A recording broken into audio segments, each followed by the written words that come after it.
Hello and welcome to Role-play Ramblings, the 15 to 20 minute 6-week episode so far. This is what I've done every year so far on me talking about tips and tricks for role-playing for both the GMs and the players.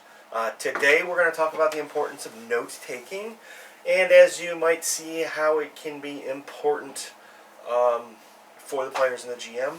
This session, it's not required to watch the next one or maybe two from now, but it kind of plays into some of the other episodes that I'm doing this season. And this season is focusing largely on improving gameplay within your community and your group.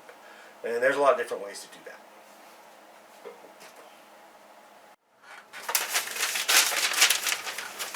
Man, where is it? I can't seem to find it. Do you know...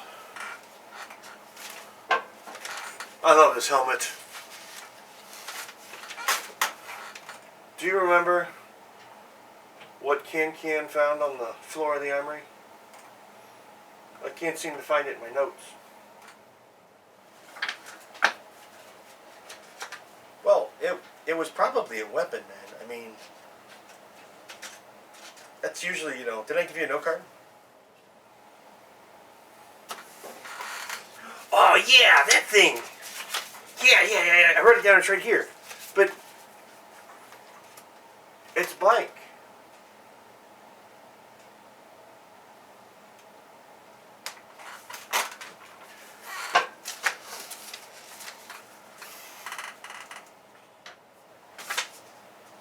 Thanks.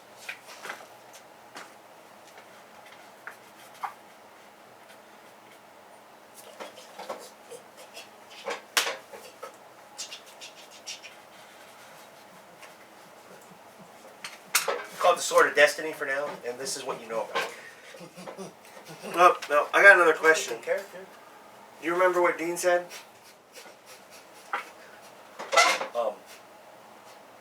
Who's Dean? I have no idea who Dean is. He was the gnome on the barroom floor. One of the few times I've ever looked a gnome in the eyes, you said. Oh, that guy. I made him up on the spot. It was not supposed to be in the story at all. Did I say he said something important to you? But you said not to forget it. So I did say it was important. Hey, would you stop? Does anybody know what Dean said to Can last session?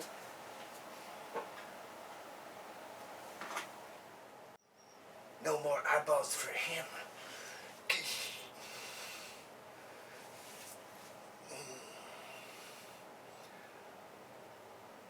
Can I level up now? So, as you might have noticed from that little skit that I played all 3 parts in, because, well, my kids have been too busy with school. Otherwise, they would have been the fighter and the monk, and it probably would be a lot better, because, well, they're actually their characters. With that being said, I think I might have pulled it off. But note-taking is a crucial part to any campaign that is long-term. And I would even argue that it's crucial for those stories that are one-shots, but not on the same level. So we're primarily going to focus on taking notes from the GM's point of view and the player's point of view, and what I consider probably a homebrew campaign or something that is like Rise of the Rune Lords, or I don't think I have any other examples down here, and my Rise of the Rune Lords is way over there, so I'm not going to dig it out. But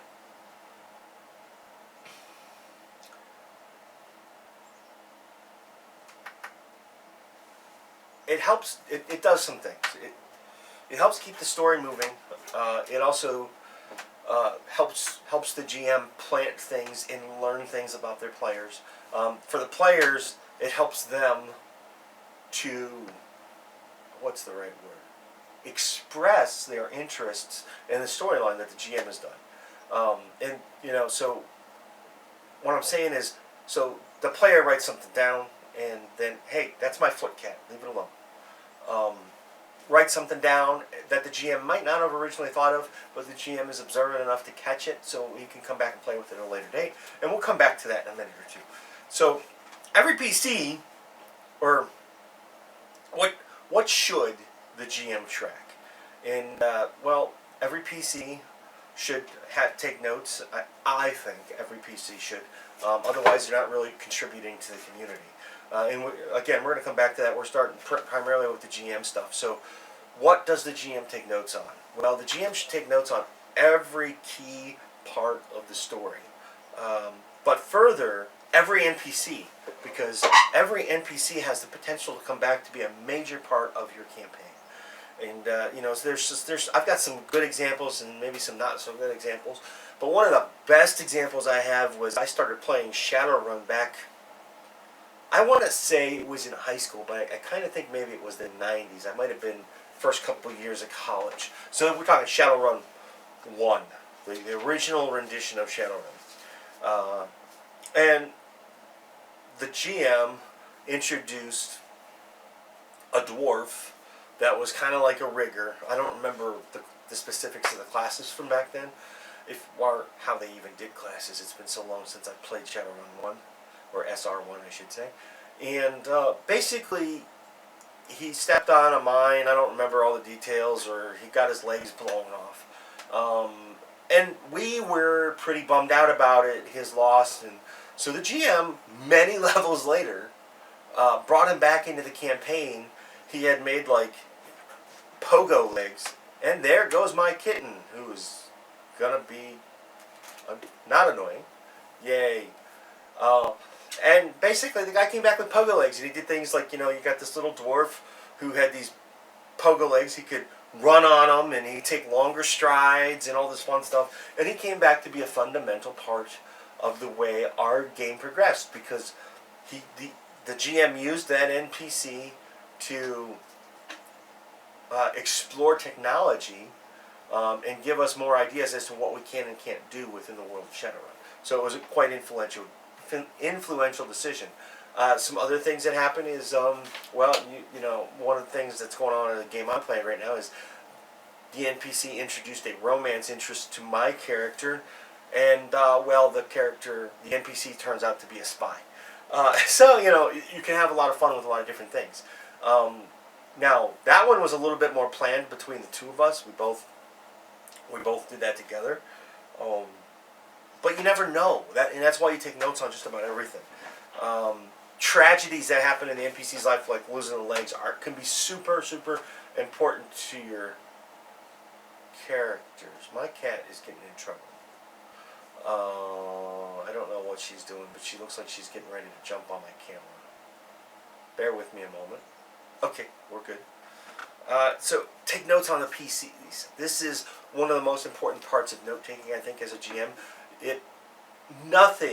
Nothing helps you incorporate your PCs, your players' PCs, I should say, into your story better than taking notes on the things that they find interesting, their temptations, and knowing the history of their character. Because anytime you know the history of the character, you can use that against them, both as a strength and a weakness. So, for example, this is something I might have used before, and it's one of the things that stands out in my mind as one of the best GM tools I've ever seen done. We were in a situation where we were fighting, our group was fighting a group of villains, henchmen, and basically the GM wanted to remove my character from the story, from that portion of the story. So my character has a fondness for children, so he put some children in front of a cart that got knocked loose. So I had to stop what I was doing, because I was going to play my character's personality as well as his role, who is a paladin. His role is, well, he loves children, he wants to help children as much as he can, so he removed himself from combat, took a heck of a hit, nearly died from the hit, to get ahead of the carriage, or the cart. In this case it was actually a cart, and to save the children. told you my kitty was going to cause trouble. Shame on you. Are you alive? She's hiding. So, the next step for note taking, and this takes a little bit of premeditation, but I found it's very helpful. So, every character has a different role in your game. That comes down from personality and the actual character's role from choosing a class, right? So they all have different roles. Therefore, knowing that they come from different social backgrounds, they come from different economic backgrounds, they come from different upbringings and different trainings, they're going to see things differently in your game world. So I am not a fan of walking into a room and everybody searches and you have the same type of clues. I'm not a fan of that at all, because the wizard is going to look for things differently than the rogue, and certainly different than a paladin or a cleric. They have different things that they're going to notice that are out of place. So create little clue cards or cue cards that you can hand to your players that are things for them, and then they can get into character and share that in their own words and omit as much or as little as they want. Sometimes it can create tension because sometimes some players don't want to share what they've found. The other thing that clue cards are good for too in note taking is you can expose or you can drop little hints to other things that fit the personality of the character, but they find things differently too. For example, a rogue might see gems more readily than a fighter. A fighter would notice things like, oh, it's a dagger or it's an ornamental dagger. Whereas the cleric might see that same ornamental dagger and be like, ah, it's a ceremonial dagger. That kind of thing. And then you can always keep your clue cards as references, because if they don't do good enough to find it, you can move that somewhere else in your campaign if it's fundamental. Man, Cat, you are going to cause so much trouble. Good notes like this, clue cards, can also be used to nudge players and parties in the right direction. So rogues, they're really good at gathering information. Clerics and wizards can be, but it's just not the same. So you can have a stack of cards with more information and things that you can just drop as clues for some people, and the clues might be different too. So it's just, again, it comes down to a little bit of premeditation. Now, it also allows you to do things like clue cards, allows you to do things like plan hidden information within your dungeons or your adventure. Let's just say adventure. For example, one of my GMs taught me a trick of pre-rolling for secret doors and elves, so you don't have to do it during the game, and you mark it. It works great. What it has done is it has taught me to... What are you doing, cat?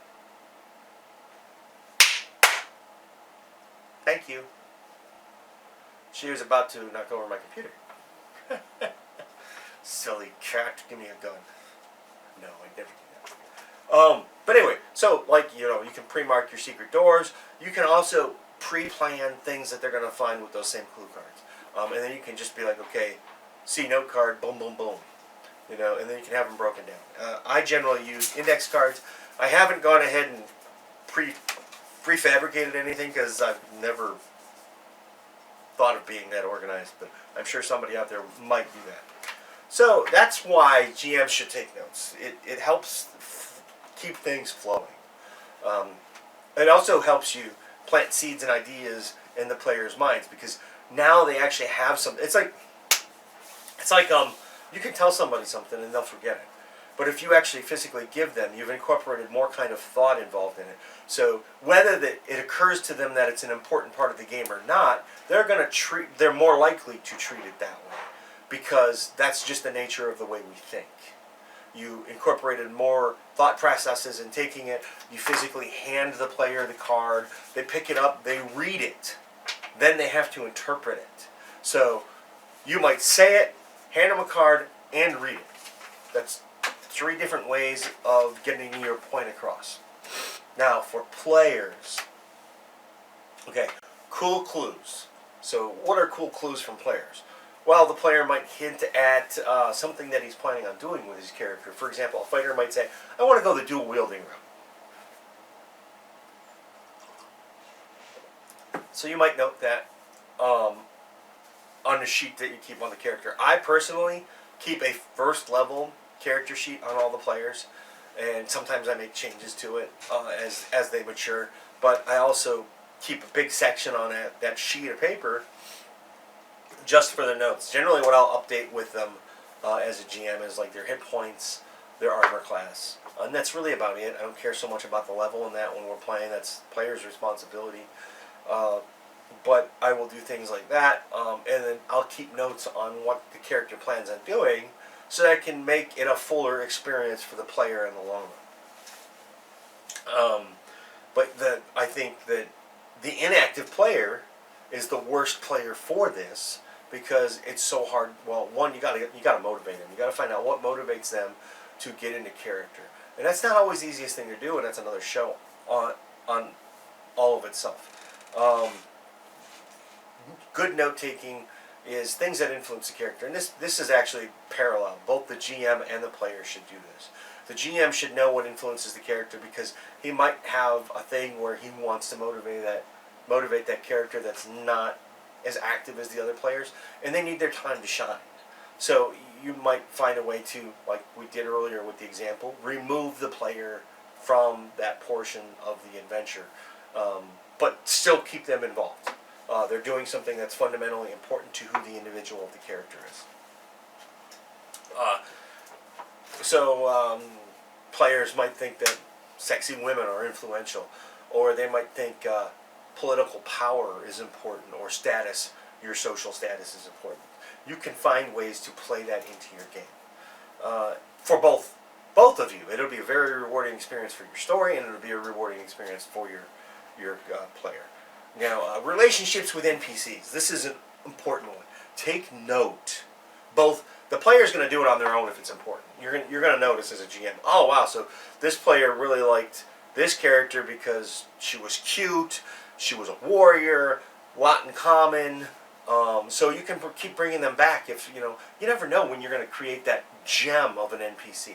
It could be you created an NPC on the fly, and all of a sudden, oh wow, everybody seems to like this character. I better take some notes on this guy or this person and be like, they have to be a part of my story now. You just never know. So in the end,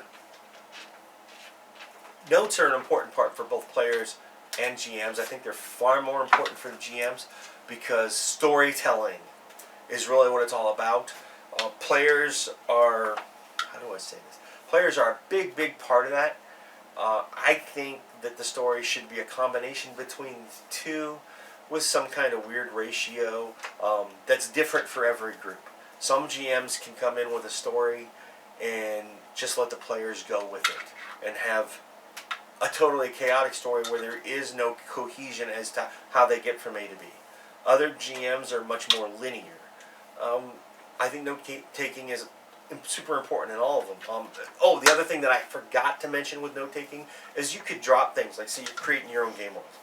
You can drop things like there's a layer here, but it's not really influential in the storyline later. Some player might write that down and come back to it 5 levels later. So it helps do things like that. So you might have a one-shot later on. But yeah, note-taking, back to finishing it up, note-taking is super important because it allows for so much cohesion and it helps move things along. Anyway, that's been Roleplay Ramblings Season 2's number 1. Whatever. Thanks for watching, guys. Matt Lemke with True Gamer Goggles.